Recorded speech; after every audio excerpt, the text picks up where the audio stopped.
Retomando entonces, para no quedarnos un poquito en el aire, para terminar, digamos, con el don de la piedad, entonces, resumiendo, la piedad, el don de piedad es la fortaleza que nos da el Espíritu Santo para hablar con más ternura a Dios en la oración y con más ternura a nuestro prójimo en la mansedumbre. El don de la piedad, además, extingue en el corazón aquellos focos de tensión y de división como son la amargura, la cólera, la impaciencia, y lo alimenta más bien con sentimientos de comprensión, tolerancia y perdón. Finalmente tenemos el don del temor de Dios, que es temor, no temor a Dios, es temor a ofender a Dios, humildemente reconociendo nuestra debilidad. Tener el espíritu contrito ante Dios, consciente de las culpas y del castigo divino, pero dentro de la fe en la misericordia divina.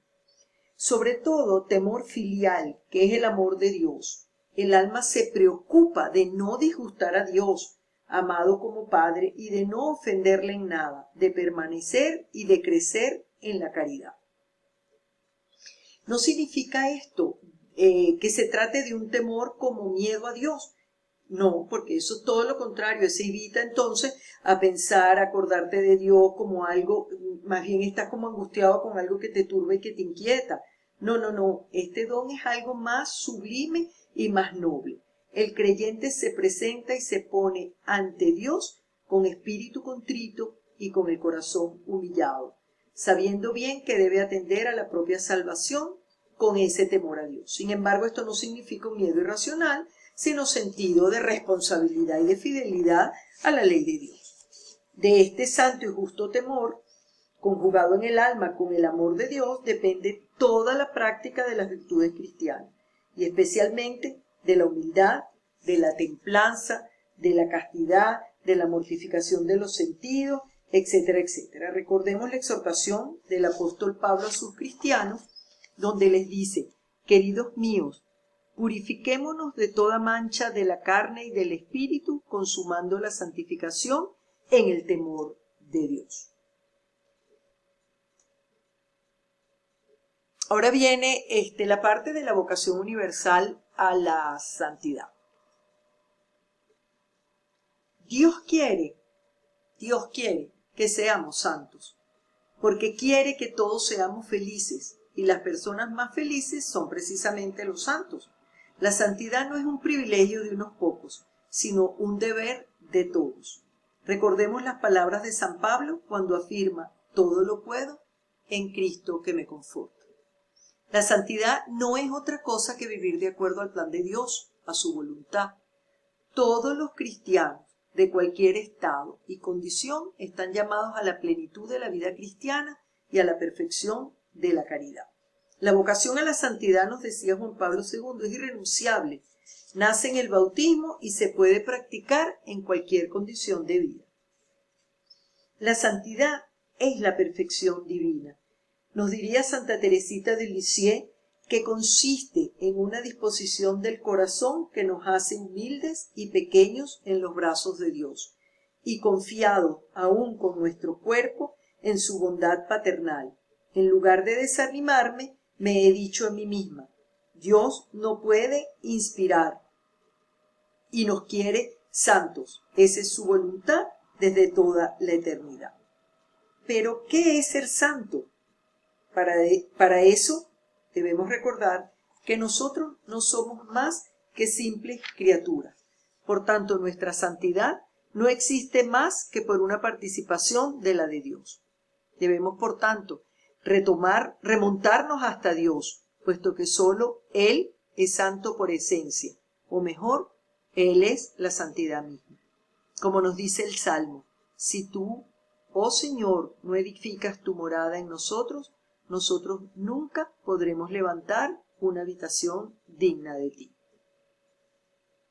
Asimismo, Juan Pablo II decía: la vocación del cristiano es la santidad en todo momento de la vida, en la primavera de la juventud, en la plenitud del verano de la edad madura, y después también en el otoño y en el invierno de la vejez, y por último, en la hora de la muerte. También Juan Pablo II nos exhorta a conjugar la santidad con la misión que nos toca a cada uno vivir. Ser santos, ser misioneros, porque no se puede separar la santidad de la misión. Estar dispuesto a poner en juego vuestra vida para iluminar el mundo con la verdad de Cristo resucitado en todos los rincones de la tierra. La mayor ilusión del hombre fiel es poder llegar fiel al final de la jornada y decir a Dios como el buen administrador del Evangelio: aquí estoy, Señor, 5 talentos me entregaste, aquí tienes otros 5 que he ganado. Entonces, por tanto, el primer paso para ser santo es querer ser santo. Si no quieres serlo y entierras tu talento por temor o por pensar que no puedes, prefieres una vida tranquila y sin preocupaciones, entonces nunca vas a llegar a ser santo. Tenemos que estar determinados a ser santos. Evidentemente, las personas que tienen una voluntad muy débil y se quedan nada más en bonitos deseos, entonces no ponen de su parte y no se esfuerzan. Entonces así no vamos a poder llegar santos. Tenemos que adquirir esa fuerza de voluntad que es necesaria para hacer las grandes cosas. Y la santidad no se improvisa y no se consigue de un día para otro. La santidad es un camino de subida y supone esfuerzo y trabajo personal. Es solo para los que no se rinden, para los que tienen fuerza de voluntad y saben perseverar sin quedarse tirados en la mitad del camino. Y para todo esto, lo fundamental es la confianza total en Dios, que es condición indispensable para ser santo y crecer en el amor de Dios y confiar en Él. La Madre Teresa de Calcuta decía: Señor, acepto lo que me des y te entrego lo que quieras tomar de mí. Señor, soy tuya, y si me haces pedacito, cada pedacito será para ti. La cruz y el sacrificio en la vida del cristiano. Nos dice el Catecismo de la Iglesia Católica en el punto 2015. El camino de la perfección pasa por la cruz. No hay santidad sin renuncia y sin combate espiritual. El progreso espiritual implica la ascesis y la mortificación, que conducen gradualmente a vivir en la paz y en el gozo de las bienaventuranzas.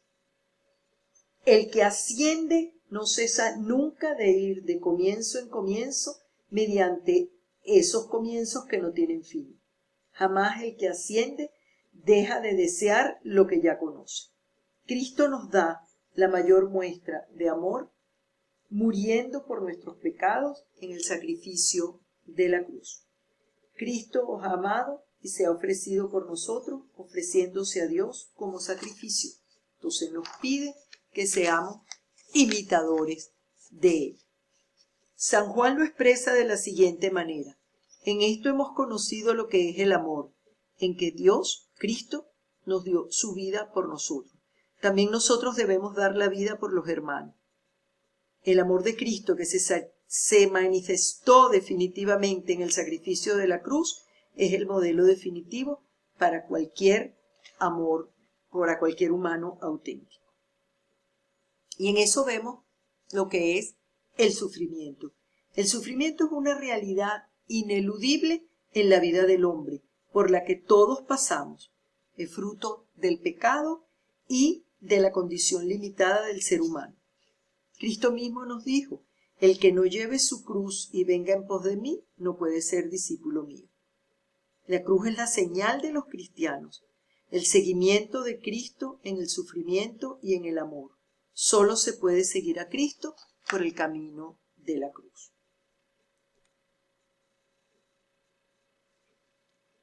El dolor, el sufrimiento unido al de Cristo purifica al mundo de los pecados, acerca al hombre a la vida eterna y le abre la puerta de la esperanza y le identifica con Cristo. Cristo no ha venido a quitar el dolor y el sufrimiento de la vida del hombre, pero ha venido a darle sentido, a convertir este dolor y este sufrimiento en vehículo de salvación, de amor y de confianza en Dios. Hay aquí un salmo muy bonito que dice: dolor, dolor, tú no deberías ser en mí sino una palabra vana. Porque, ¿qué tiene de dolor, oh dolor, cuando de Dios vienes? Entonces, es muy importante que nosotros a veces decimos, bueno, pero ¿por qué nos han tocado tantas cosas? Bueno, porque todas estas cosas son parte de la vida y nosotros lo que tenemos que tratar es de santificar todas estas cosas que nos han tocado de alguna u otra manera vivir. Y ahora viene el último punto, que sería la vida sobrenatural. Si la moral es actuar o vivir según Dios, la vida sobrenatural es ser según Dios. Si la moral es actuar o vivir según Dios, la vida sobrenatural es ser según Dios. No actuar, sino ser según Dios. La vida sobrenatural es una actitud profunda de centrar la vida en Dios y orientarla hacia Él. Como consecuencia, se busca identificar la propia voluntad con la voluntad de Dios. En el fondo es un ejercicio de la libertad hacia el ideal más grande. Es conducir todo el ser, toda la personalidad, ininterrumpidamente hacia Cristo. Ese es el verdadero camino hacia la santidad. La santidad, como nos dice el Catecismo de la Iglesia Católica, es cumplir con alegría la voluntad de Dios en la propia vida. La santidad viene de Dios porque solo Dios es santo.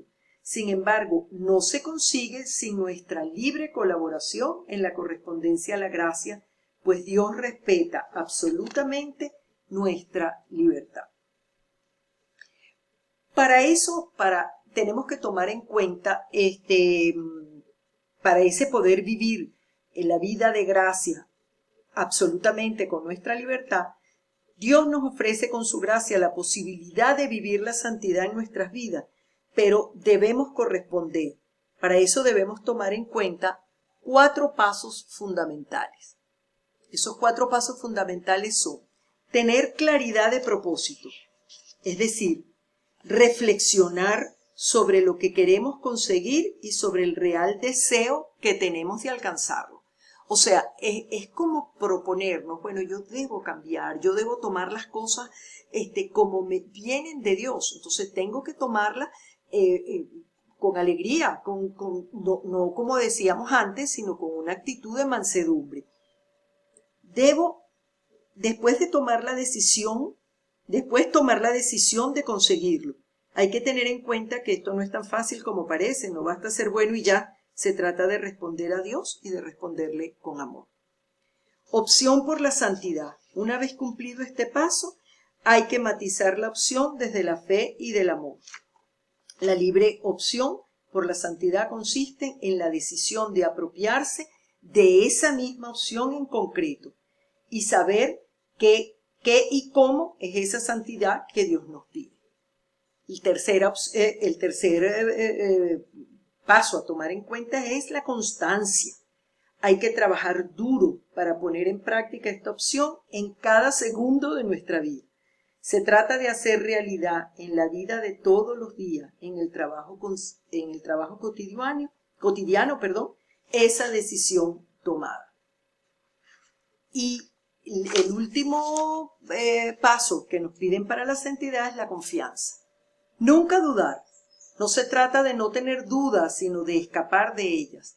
Significa salir airoso con la ayuda de la gracia de Dios, apoyado en la fe, en la esperanza y en el amor, ante todas las tentaciones que nos puedan venir, especialmente cuando las dificultades parecen mayores que las propias capacidades, como nos está tocando a nosotros vivir ahora. Por tanto, no se trata de reservar una hora para ser santo, sino la clave es vivir los pequeños detalles con intensidad para poder crecer en el amor. Entonces, bueno, mis queridas y muy queridas amigas y alumnas, hemos terminado con esto nuestro módulo 8. Espero todas estas cosas las podamos profundizar y podamos saber que Papá Dios está allí y que todos estos conocimientos lo que nos van a hacer es acercarnos. Si ponemos confianza, constancia y claridad de propósito.